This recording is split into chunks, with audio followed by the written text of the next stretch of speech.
တို့ကခေါင်းကိုပြစ်တယ်တော်လှန်ရေးကနှလုံးသားမှာရှိတာသူတို့မသိကြဘူးခတ်သည်ကြပြဆရာခတ်သည်ကိုစောထွန်းဟာစစ်အာဏာရှင်စနစ်အလုံးစုံပြတ်သုံးရေးအတွက်မစုံမနစ်စန့်ကျင်တော်လှန်နေရင်2021ခုနှစ်မေလ10ရက်နေ့ညပိုင်းက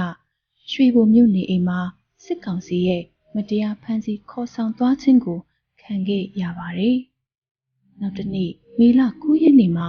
စစ်ကောင်စီရဲ့မတရားနှိပ်စက်မှုတို့ကိုကြံ့ကြံ့ခံရင်ဆိုင်ရင်းရဲဝံ့ပြောင်မြောက်စွာကြာဆုံးသွားခဲ့ရပါတယ်။အခု2022ခုနှစ်မေလ9ရက်နေ့ကတော့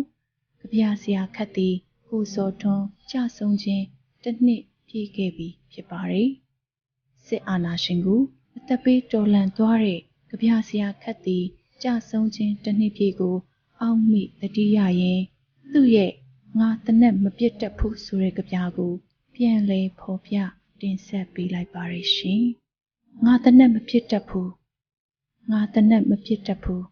ငါလက်ကဂီတာတီးခဲ့တာငါတနက်မပြတ်တတ်ဘူးငါလက်ကကြပြပဲရေးတတ်တာငါတနက်မပြတ်တတ်ဘူးငါမွေးနေ့ကိတ်ပဲအလှဆင်တတ်တာအခုငါလူတွေတနက်ပြစ်ခံရတယ်ငါကတော့ကြပြနဲ့ပဲပြန်ပြစ်နိုင်ခဲ့တယ်အဲ့ဒါဟာမမျှတဘူးလို့ခံစားနေရတယ်လက်ပြမလုံဘူးလို့တွေးရိပ်ထင်နေတယ်ငါတနက်ပြစ်မယ်ငါတနက်ပြစ်မယ်ပါစက်နဲ့မရတာသိကြတဲ့အခါတနက်ကိုသိသိချာချာရွေးချယ်ရတော့မယ်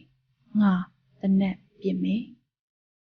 ခတ်သည်2021ခုနှစ်မတ်လ29ရက်နေ့ဖက်စစ်တော်လှန်ရေးနေ့